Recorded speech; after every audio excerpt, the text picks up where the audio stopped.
우리가 생각할 수 있는 가장 최악의 시나리오는 그거였던 것 같아요. 비축도 못하고 밸브도 잠겨. 밸브는 잠겼습니다. 예, 지금 잠갔죠. 밀당을 하고 있는데 비축은 정말로 총동원을 해서 이 목표는 조기 달성했습니다. 그러면 미국의 에너지 수출도 줄겠네. 그럼 천연가스 가격 빠지겠네. 라고 생각할 수도 있어요. 생각할 수도 있는데 저는 이제 이런 게 걱정이 되죠. 내년은요. 내후년은요. 미국의 에너지 수출은 요 1년의 가파른 증가세보다는 기울기가 누울 수도 있어도 늘겠네. 그러면 미국의 경상수지가 흑자까지는 못 간다고 하더라도 많이 줄겠네. 그러면 돈이 흡수되는 걸 뜻합니다. 그리고 환율도 120포인트를 근접하는 수준까지는 올라가겠구나 라는 생각을 할 수가 있겠고, 그래서 올해 원달러가 얼마나 올라갈지 굉장히 많은 분들이 걱정하고 있어요. 네. 근데 이게 쉽사리 조금 하락할 상황들은 아니다.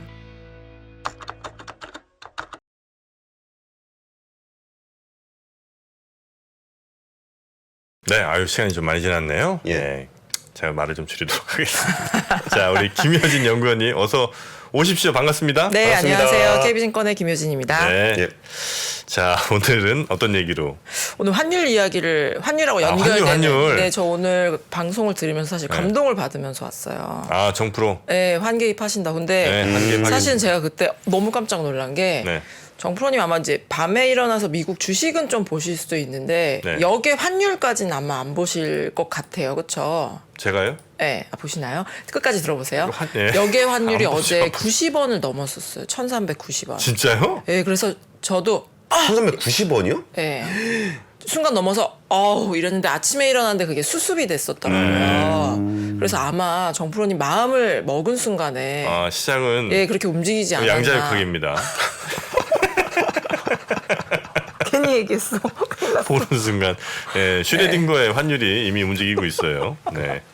예, 그래서 네. 환율 말이 안 나오네, 일단은 진짜 저희가 이제 웃으면서 이야기는 했지만 네. 하루에 10원씩 오르니까 솔직히 정신을 못 차리는 요 며칠이었던 것 네, 같아요. 네, 네, 네. 그래서 환율이 저한테 제가 가장 많이 요즘 받는 질문이 얼마까지 가는 거예요? 얼마까지 가는 거예요? 모르겠어요. 왜냐면 이거 뭐 컴플라이언스 이게 아니라 뒤에서도 이야기 드리겠지만 저항선이 없기 때문에 이게 저도 이제 그래도 로직이 있어야 되잖아요. 뭐 예전에 이런 경험이 있었는데 이때랑 비슷하고 그때랑 뭐 디스카운트를 하고 플러스를 하면은 그래도 요 정도에서 레인지에서 한번 조금 뭐 걸리지 않을까 이런 이야기를 드려야지 되는데 네. 지금 저항선이 좀 위로 뚫려 있습니다. 그래서 되게 가파르게 올라왔어요. 내 주식에 딱 위에 저항선 없을 때 참 좋은데. 그러니까요. 저항선. 네, 그래서 오늘은 이제 환율에 대해서 이야기를 드릴 텐데 오늘은 추석 전이지만 조금 복잡한 이야기를 갖고 왔습니다. 왜냐면은 달러 그리고 경상수지에 대한 이야기를 드릴 거예요. 달러와 경상수지. 네, 드릴 텐데 수지부터 나오면은 좀 머리가 아프실 수도 있어요. 그런데 차근차근 들으시면은 요거 감을 하나 잡으시면 좋을 것 같아요. 뭐 크게 하나 변하긴 하나 보네. 네, 이게 뭐가 좀 그냥 뭐 하루 뭐 그런 게 아니라 네. 뭐 크게 하나 변하네. 약간 요런 정도 감만 얻으시면은 절반의 성공이 아닌가? 혹시 무서운 얘기인가요? 그렇게 말랑말랑하진 않아요. 네, 이렇게 수지. 생각이 듭니다. 일단은 빠르게 장표를 한번 보시죠. 네네. 첫 번째 페이지가 제가 뭐 원달러가 막 하루에 10원씩 올라서 정신을 못 차렸습니다. 이야기를 드렸는데 저 보고 계시는 차트는 이제 달러 지수예요. 저 꼬리 부분을 한번 봐주시겠어요?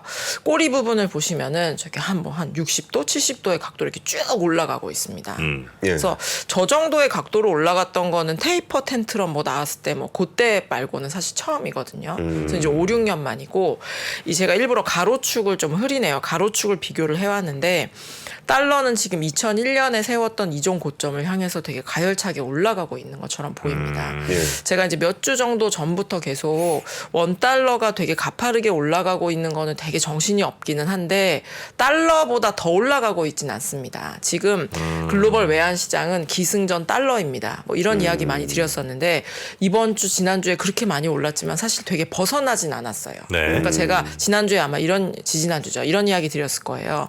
만약에 환율이 막 미친 듯이 움직이는데 원화만 유독 그래요. 그러면 한국에서 문제나 네. 변화를 찾아야지 돼요. 근데 이렇게 보니까 뭐 엔화 막 어머 140몇이 웬 말이야.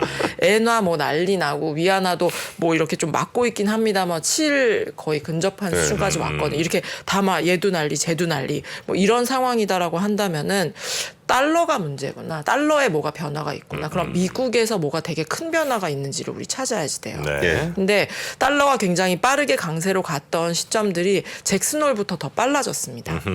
그래서 저희 그 잭슨홀이요. 그래서 네.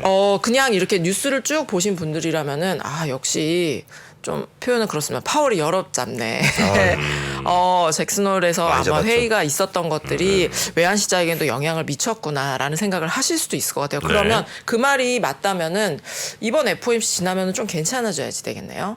그렇죠. 네, 근데 저는 그거 뒤에 하나가 더 있다라고 생각해요. 그래서 오늘 그 얘기를 드리려고 하는 거고. FOMC 뒤에 하나 더 있다고요? 그러니까 환율을 움직이는 여러 가지가 있는데 잭슨홀 통화 정책 굉장히 중요합니다. 네. 근데 저는 이제 경상수지가 변할 가능성들을 생각하고 있어요. 생각하고 있고 제가 왜 이런 생각을 하게 됐냐면 제가 이렇게 막 혼자 책상에 앉아서 막 이렇게 생각한 게 아니고 지표가 되게 급격하게 변하는 게 있으면 우리가 쟤 왜 저러지? 제가 되게 맞아. 큰 거야, 작은 거야, 계속 저러는 거야, 저러다 마는 거야. 뭐 이런 저희 뭐 하고 나와서 전문 용어 썩지만 이런 식으로 분석해요. 큰 거야, 작은 거야, 계속 가는 거야, 저러다 마는 거야. 네 가지 중에 하나 고르면 네네. 되거든요. 근데 좀 큰 게 나온 것 같습니다. 두 번째 장표를 보시면은 저게 미국의 무역 수지예요. 미국의 무역 수지가 얼마지? 저도 사실 숫자는 잘 못 외우고 있어요. 왜냐하면 계속 적자니까. 그렇죠. 계속 적자니까 뭐 저게 흑자였다 적자였다 하면 우리가 뭐 증가율도 계산해보고 이럴 텐데 그냥 주고 장창 적자니까 그냥 그런가 보다. 미국은 소비를 많이 한다더니 그런가 보네라고 생각했는데 그리고 미국이 경상수지 적자가 안 난다는 거는 달러를 이렇게 빨아들이고 있다는 얘기라 글로벌 경제에 그렇게 좋은 얘기는 아니거든요. 그러니까 미국은 계속 적자를 내줘야 되는 나라라서 무역 수지 적자가 계속된다는 것은 어쩌면 자연스러운 현상이잖아요. 지금까지 우리가 이제 그게 자연스럽게 느끼도록 그 시스템 안에서 이제 경제가 세계 경제가 굴러왔던 그렇죠. 거죠. 예. 그럼 다시 표를 보시면 꼬리 부분을 한번 봐주시겠어요? 마치 조금 접어놓은 것처럼 미국의 무역 수지가 굉장히 빠르게 줄고 쭉 있습니다. 올랐네요. 네, 쭉 올랐는데 저기 08이라고 써 있는데도 눈을 이렇게 위로 따라가 보시면 쭉 올라갔잖아요. 네. 저 때는 경기 침체, 리만 브라더스가 망했잖아요. 그래서 원자재 가격 떨어지면서 수입이 줄어들고 미국 분들도 다른 소비를 줄일 수밖에 없었던 상황이었기 때문에 저렇게 올라갔는데 지금은 사실은 경제가 우리가 침체, 뭐 기술적인 침체다. 아니면은 침체가 뭐 다가올 거다 안 올 거다 그거를 하고 있는데 벌써 저렇게 올라갔다라는 건 뭐가 좀 변화가 있는 거죠. 네, 그래서 변화가 있는 거고 무역 수지라는 게 환율에 중요합니다. 환율에 중요한데 저는 요 더 복잡한 장표를 보여드리기 전에 요 이야기를 하나 조금 말씀드리고 싶어요. 우리가 뭔가 제가 이제 경제 기초 강의 같은 것도 많이 드리거든요. 네. 많이 드리는데 제가 막 2-3시간 막 열변을 토한 다음에 마지막에 이야기를 꼭 드려요.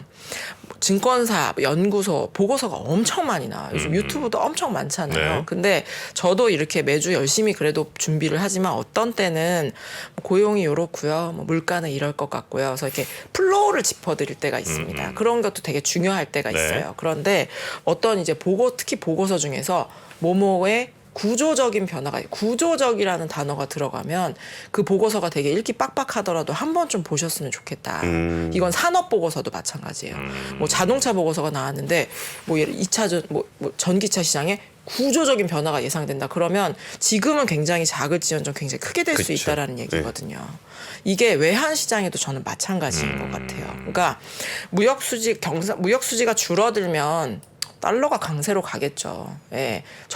그냥 기업으로 따지면 적자를 막 100억을 내다가 90억이 나면 주가가 오르는 것처럼. 그렇죠. 예. 뭐 이렇게 그렇게 그냥 보실 수가 있는데 제가 이렇게 저렇게 숫자를 계산을 해보니 제가 그 장표를 한번 다시 띄워봐 주시겠어요? 위에 사실은 되게 도발적인 장표 제목을 써왔는데 미국의 경상수지가 31년 만에 흑자가 되면 어떨까요?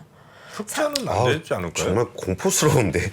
네, 어려울 것 같아요. 될 수가 없. 네, 될 수가 없죠. 그런데 제가 산수를 해보니 저희가 미국의 무역 수지는 당연히 느꼈던 것처럼 뭐 여기서 계산을 할 필요가 없었는데 이렇게 저렇게 계산을 해보니 이게 예전에는 아예 불가능한 것처럼 느껴졌어요. 마치 원유가 마이너스로 가는 건 그런 일은 없어. 마이너스 유가라, 마이너스 금리라는 말이 없었던 것처럼.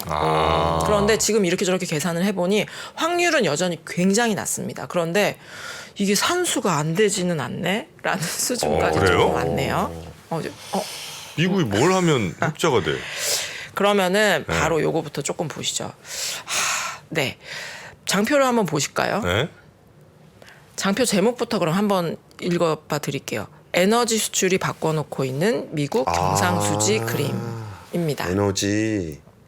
왼쪽의 차트가 여기서부터는 제가 막 상상력을 동원하면 안 되기 때문에 말 속도를 조금만 늦춰볼게요. 왼쪽 그림은 미국의 석유류 및 관련 제품, 가스 및 관련 제품, 퉁쳐서 에너지 수출입니다. 굉장히 빠르게 늘어났죠. 수출이에요, 저게 네, 지금? 수출이에요. 뭐 증가율 뭐 이런 거 아니고 수출입니다. 미국의 에너지 수출액. 엄청 느네. 네. 오른쪽 그림을 한번 보실까요? 저게 어떻게 계산을 한 거냐면 무역 적자가 100일 때 100억 달러 적자가 나는데 에너지 수출을 한 30억 달러 했다라고 하면 그 비율이 30%일 거 아니에요. 그렇죠. 그렇게 구한 거예요. 그러면 2000년대에는 100억 달러, 그러니까 100 정도 무역 수지 적자가 났는데 에너지 수출로 그거를 커버할 수 있는 게 뭐 한 2, 3%? 2012, 13년도에는 저게 많이 올라가가지고 한 30%까지 저희 쉐일이 막 터졌잖아요. 네. 그러다가 다시 내려왔다 올라갔다 내려갔다 올라갔다 내려갔다 했는데 지금 끝단에 있는 숫자는 한 33% 정도 됩니다. 그러니까 지금 미국의 무역 수지 적자가 왜 이렇게 줄어들었냐? 다른 소비재 관련된 수입이 줄기도 했어요. 근데 수출이 많이 늘었습니다. 특히 에너지 관련 수출이. 그래서 이게 전체 무역 수지가 100이 난다라고 한다면 에너지 수출이 그거를 지금 30%를 커버해주고 있는 상황이에요. 그러니까 총 적자의 3분의 1을 에너지 수출로 커버해 준다고요? 네, 커버하고 있어요. 금액이 막 갑자기 커졌죠. 그래요? 쳐다보지 않던 사이에. 저도 이거 계산해보고 좀 깜짝 놀랐거든요. 그러면 여기서 산수를 해보면 3배 늘면 다 커버되네요. 그렇죠. 네, 다 커버가 되죠. 예전 같으면 네, 이런 산수가 좀 의미가 없었죠. 네, 의미가 없었는데 커버가 됐고 에이 아무리 그래도 어떻게 3배가 늡니까. 네. 저도 3배가 늘기는 어려울 것 같아요. 그런데 장표의 왼쪽 막대기 그래프 한번 다시 보실까요? 네. 뭐 저 때 팬데믹 때 뭐 마이너스 유가 가고 이런 거 빼고 지난 1년 동안에 미국의 에너지 수출이 2배가 늘었어요. 네. 지난 1년 동안에 이미. 그래서 여기서 3배 늘어나는 게 아우 너무 과장이 심하시네요라고 하기에는 조금 그럴 수도 있는 거 아니야 라는 생각이 조금은 들죠. 아니, 생산량 3배 느는 게 아니고 수출량 3배 늘면 되니까. 수출액이니까 P 곱하기 Q니까. 그렇죠. 네. 그러니까 쓰는 건 그냥 쓰더라도 나머지 추가로 더 만들어내는 거는 꼭 3배까지 만들지 않더라도 충분히 가능한 근데 거예요. 뭐 예를 들어서 미시적으로 지금 그 천연가스 유럽에 보내는 천연가스가 제일 많이 나가는 데가 프리포트 항구거든요. 근데 프리포트 항구가 지금 화재 때문에 활동을 안 하고 있어요. 네. 활동을 안 하고 있는데도 저 정도 올라왔다면 최소한 프리포트 항만 열려도 최소한 몇 %는 더 올라갈 거라는 거거든요. 네, 그런 부분들도 있습니다. 그리고 이제 미국이 그 가스망이 지금 촘촘하게 잘 안 돼 있어요. 셰일 네, 가스가 네. 나오더라도. 그러면서 그 파이프라인에 대한 그 인프라 투자도 계속 하고 있거든요. 그럼 인프라 투자 잘 되게 되면은 그거에 대한 수출량이 더 늘어날 가능성이 있는데 미국 좀 천연가스는 무서운 얘기인 네. 것 같은데. 미국 네. 천연가스는 꼭 헨리 여부 좀 언급해 주시기 바랍니다. 아, 예. 그런 헨리 가능성이 있고. 저희가 뭐 이런저런 이야기를 했지만, 평상시라면 막 에너지 수출이 막 2배 늘고 3배 늘고 그러기는 어렵죠. 말씀하신 대로 인프라도 갖춰줘야지 되고요. 근데 전쟁 이후에 우리가 참 공급을 가진 사람이 그러니까 공급을 할 수 있는 사람이 무섭구나라는 생각은 팬데믹 이후부터 했는데 이 에너지를 가지고 있는 사람 정말 더 무섭구나라는 생각을 지난 1년 동안 우리가 참 많이 했잖아요. 그래서 이게 굉장히 권순우 또 이사님 나오셨으니까 발칙한 상상입니다. 이런 게 굉장히 발칙한 상상인데 이런 게 막 산수가 되니까 좀 머리가 아파요. 앞에서 이제 파이프라인 이야기도 해주셨지만 생산량은 사실은 문제가 없어요. 뽑아내는 거는 문제가 없어요. 왜냐하면 이 다음 장표를 봐주시면은 왼쪽에 동그라미를 보시면 이게 전 세계에서 국가별로 천연가스를 얼마나 생산하고 있는지에 대한 비중이에요. 미국이 가장 많습니다. 4분의 1 정도 돼요. 예. 네. 미국이 제일 많아요? 네. 천연가스 생산 비중이? 저 괜히 축복받은 땅이라고 하는. 아니, 전 세계가 100을 생산하고 있으면 그중에 미국이 저만큼 생산한다고요? 네. 아, 그래요? 네, 그래서 오른쪽에 이제 수출 비중에 오른쪽에 수출 비중은 제가 막 부러워가지고 표정이 좀 관리가 안 되는데 러시아가 가장 많이 수출했어요. 그래서 러시아하고 전쟁이 있으니까 우리가 이제 가격적으로 타격을 받고 있는 거고 물량적으로 타격을 받고 있는 겁니다. 저 미국도 수출은 많이 했었는데 본인들이 많이 써야 됐기도 했고 굳이 저게 막 엄청나게 원유처럼 돈이 많은 비즈니스는 아니었고 이렇게 뭐 망도 깔아야 되고 그래서 여차 수출에서는 그렇게 적극적이지는 않았었지만 이게 돈이 되고 여러 가지 또 지정학적인 얘기를 하다 보면 끝이 없는데 이게 뭔가 우리에게 도움이 된다라고 하면 그쪽으로 정책도 가고 돈도 가죠.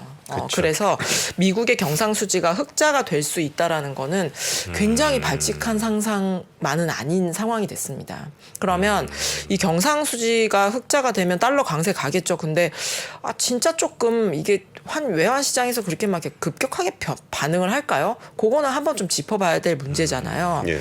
제가 굉장히 오랜만에 빌 클린턴 대통령 한번 소환해 볼게요. 되게 옛날 얘기죠. 빌 클린턴? 네. 네, 루인스키. 네. 저게 글씨도 많고 표도 되게 복잡한데 이 이야기를 드리고 싶었던 거예요. 우리 쌍둥이 적자라는 얘기는 요즘은 그 표현 잘 안 쓰는 것 같아요. 한 나라가 밖에 교역 파트너들이랑 돈을 주고받고 받는 거는 경상수지로 잡히고요. 기업이다라고 치면 채권을 찍어서 그 이자를 주고 세수를 받고 이거는 이제 재정수지로 찍히죠. 네. 근데 이제 어떤 나라가 쌍둥이 적자인 나라는 거의 쌍둥이 적자임에도 이게 유지가 되는 나라는 거의 미국밖에 없어요. 그렇죠. 왜냐하면 이게 저희가 3% 이브로드캐스팅 그 기업이라고 생각을 해볼 경우에 다른 교역 파트너랑도 적자. 회사채 막 그 이자도 못 갚아. 이러면은 폐업신 거죠. 그럼 폐업신 우리 건데. 정 대표님을 경질해야죠. 사람 바꾼다고 될 문제가 아닙니다. 네, 그래서 이제 그러면 이제 존속이 안 되기 때문에 네. 통화 가치는 급격하게 하락할 수밖에 없습니다. 네. 미국이니까 그나마 저렇게 달러를 유지하는 건데 미국만 하더라도 다시 한번 장표를 보시겠어요? 네. 저 위에 차트랑 아래 차트랑 저 범례가 잘렸네요. 저 위에 막대기들이 쌍둥이 적자라고 보시면 돼요.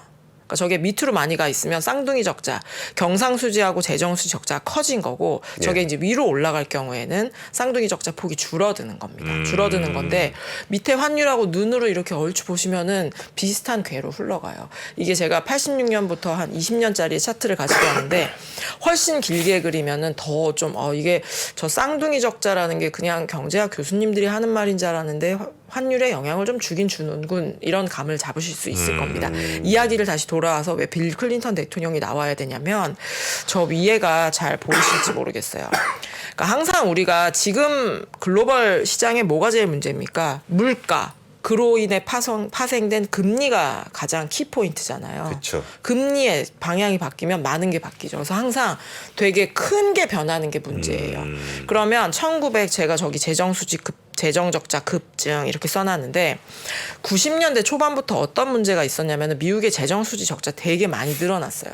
되게 많이 늘어났고 그게 되게 문제였었습니다. 그래서 클린턴 대통령이 어떤 정책을 가지고 왔냐면 우리 재정적자를 줄입시다. 그래서 반발을 되게 많이 받았던 것 같아요. 재정적자를 줄이자는 거는 덜 쓰고 더 걷자라는 이야기이기 때문에 그렇죠. 항상 인기가 없는 정책 중에 하나예요. 근데 어쨌든지 간에 대통령에 당선이 되셨고 미국의 재정 수지가 그래서 2000, 2001, 2002년까지 4년 동안에 30년 만에 흑자를 기록했어요. 그러면 이게 뭔가 제가 아까 막 구조적인 거는 꼭 보셔야 됩니다. 그러면 30년 동안 주구장창 적자였던 게 흑자가 됐다. 그리고 4년 연속 흑자다. 그러면 이거는 꽤나 좀 구조적인 변화라고 이야기를 할 수 있을 것 같습니다. 이때 달러는 어떻게 반응했죠? 강세입니다. 저 때 98년도, 97년도에 아시아 외환위기도 있었고 LTCM 사태도 있었고 닷컴 버블 붕괴도 있었고 달러를 강세로 지탱할 만한 요인들이 많았어요. 그런 것도 많았는데 요 02에서 00에서 02로 되어 있는 달러가 되게 봉우리처럼 돼 있죠. 위에서.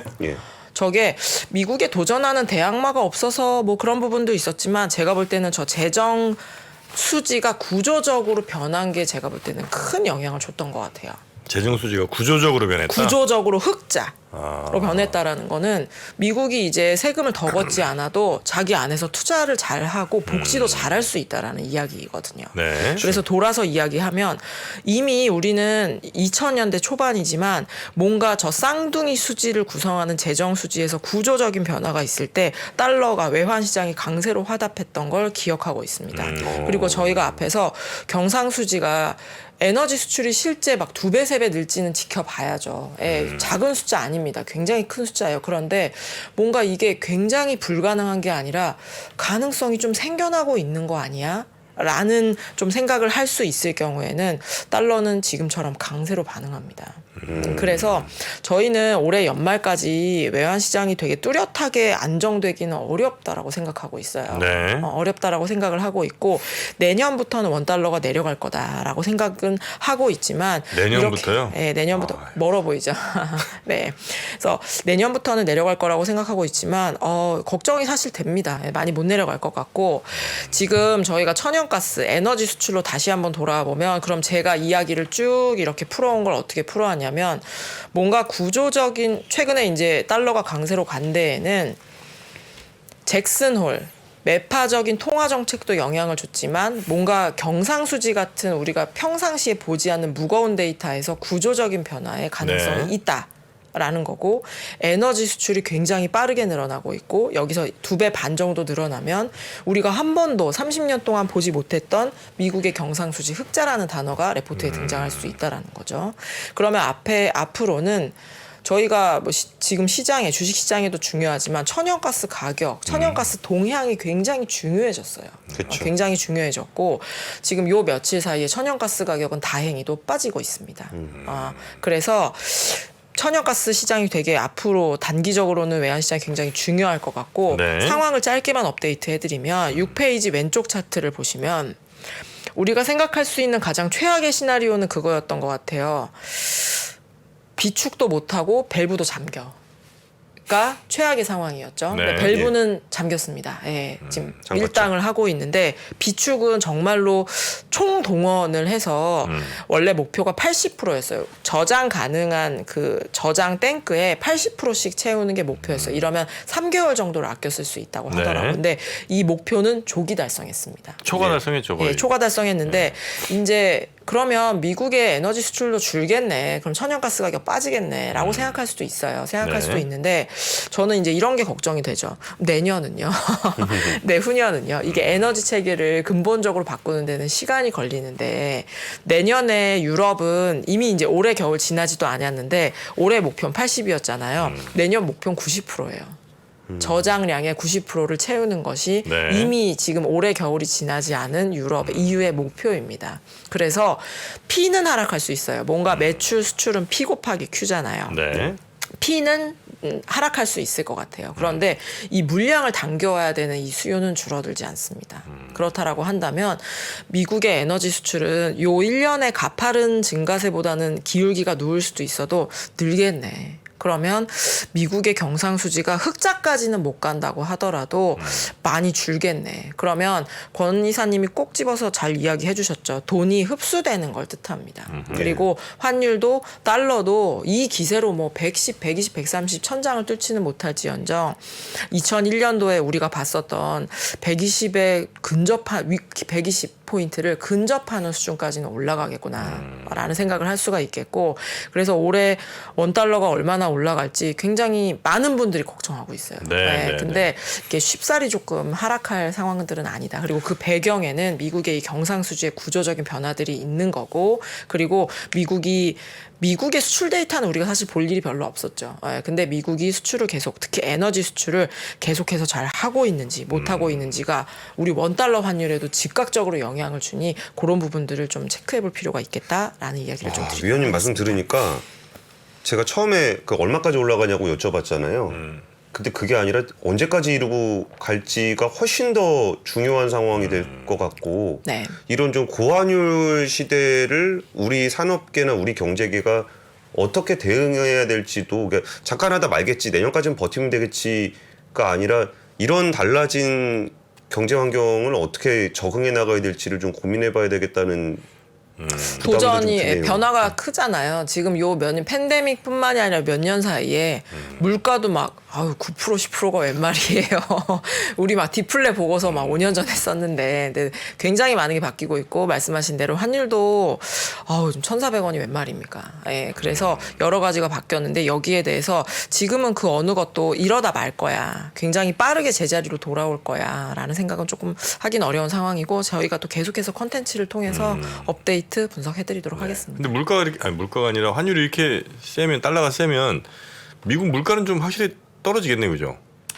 아닌가? 원래는 그렇게 해야지 되죠. 원래는 네. 그렇게 해야 되는데 영향은 있을 것 같아요. 영향이 있을 것 같은데 미국은 이렇게 다른 나라보다도 환율이 비싸진다고 해서 소비를 줄이는 폭들이 굉장히 작고 미국의 기업들은 항상 가격 협상력이 있는 것 같아요. 우리 깎아줘라 그러면은 이제 만약에 우리가 약한 사람이 깎아줄 수밖에 없잖아요. 그래서 그런 협상력들이 좀 높은 것 같아서 그 수입 물가 자체가 싸질 거 아니에요? 싸지죠. 싸지는데 네. 다른 나라보다는 물가에 미치는 영향은 좀 작아요. 작아요? 네, 작아요.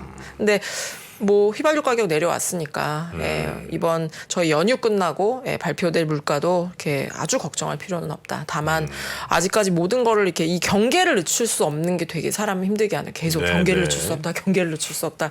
이러면서 지금 시간이 계속 가고 있는데 그러고 있습니다.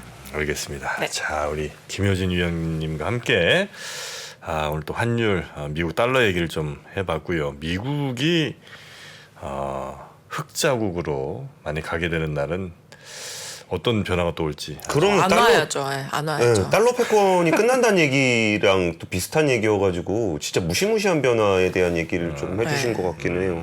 알겠습니다. 안 와야 됩니다. 네, 함께해 주신 우리 KB증권의 김효진 위원님 추석 잘 보내시고요. 네네네. 네, 다음 주에 뵙겠습니다. 네, 감사합니다. 고맙습니다. 안녕하세요. 옛날에는 우리는 개인 투자들이 사면 장이 빠지고 개인 투자들이 팔면은 장은 오르고 막 이런 얘기 했잖아요.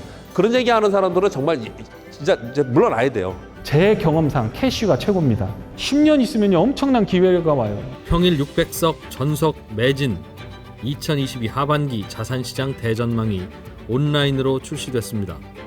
우리는 펀드 매니저가 아니에요. 그리고 우리는 전문가가 아니에요. 왜 자꾸 우리가 전문가가 되려고 그래요? 아파트 사고 뭐 재산 올라가고 그게 다 내 덕인 줄 알잖아. 근데 중앙은행 덕이라고. 거기서 내쉬어줄 때 같이 들어가야 돼. 근데 지금 들이마시는데 그 앞에다 대면 빨리 들어가지.